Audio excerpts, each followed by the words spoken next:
इतिहास की सबसे बुरी बात यह है कि वो हमें कोई भी तथ्य और विचारों को भूलने नहीं देती।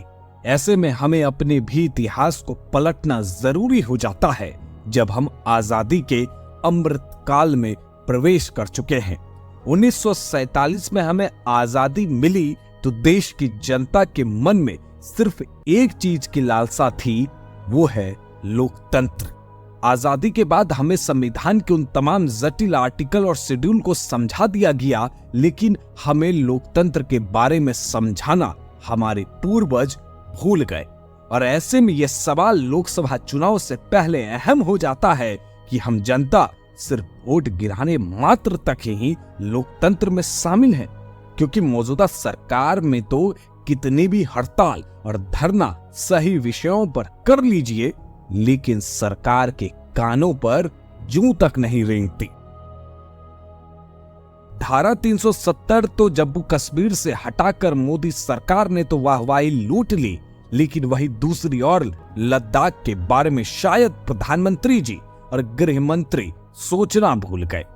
ये हम नहीं बल्कि तमाम मीडिया रिपोर्ट कह रही है, क्योंकि सोनम वांगचुक के भूख हड़ताल के बाद लोगों की नींद लद्दाख को लेकर खुली, लेकिन सरकार अभी तक सोई हुई है। क्योंकि क्या मतलब है लद्दाख से? ना उनसे उनका वोट में कोई फर्क पड़ेगा, ना उनके ग्लोबल इमेज पर।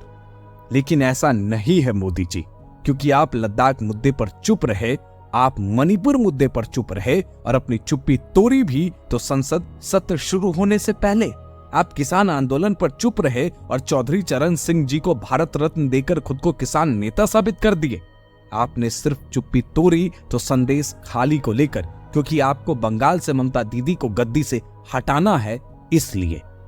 सच तो यह है मोदी जी कि आप पीएम तो अच्छे हैं, लेकिन जनता की आवाज को दबा रहे हैं। जब ऐसा ही रखना है तो लोकतंत्र का जो ढोंग सिर्फ वोट मांगने वक्त किया जाता है, उसको बंद कर देना चाहिए, क्योंकि राजनेताओं के इस नाटक को देखकर अब हम जनता तंग आ चुके हैं। चलिए एक बार फिर से सरकार की नींद तोड़ते हैं और उन्हें बतलाते हैं कि सोनम वांगचुक की आखिर मांग क्या है। सोनम वांगचुक की मांग ये है कि लद्दाख को राज्य का दर्जा मिले और साथ ही इसे छठी अनुसूची में शामिल किया जाए। वो लेह और कारगिल जिलों के लिए अलग लोकसभा सीटों की मांग कर रहे हैं। उनकी मांग है कि लद्दाख में विशेष भूमि और स्थानीय लोगों को नौकरी का अधिकार मिले। वो पब्लिक सर्विस कमीशन की स्थापना की भी मांग कर रहे हैं। अब बतलाइए मोदी सरकार के सभी मंत्री और हमारे देश के नौकरशाह कि आखिर इस मांग में ऐसा गलत क्या है कि सरकार इस मुद्दे को जरा भी सीरियसली नहीं ले रही, बल्कि इस मांग में सत्ता में बैठी मोदी सरकार को ही फायदा है कि अगर वो लद्दाख में एक और लोकसभा सीट बढ़ा देती है तो आपको ही अपने सीट गणित में फायदा होगा और आप एक और सीट जीत जाएंगे, क्योंकि इस मांग को मानते ही आप विक्टिम कार्ड खेलेंगे और उस सीट को हासिल कर लेंगे। किसान आंदोलन की बात नहीं करेंगे, क्योंकि बीजेपी के कद्दावर नेता और मोदी सरकार के प्रमुख मंत्री ने यह बयान दिया है कि किसान आंदोलन पॉलिटिकली मोटिवेटेड है। ऐसे में तो इस बात पर बात करना बेवकूफी होगी।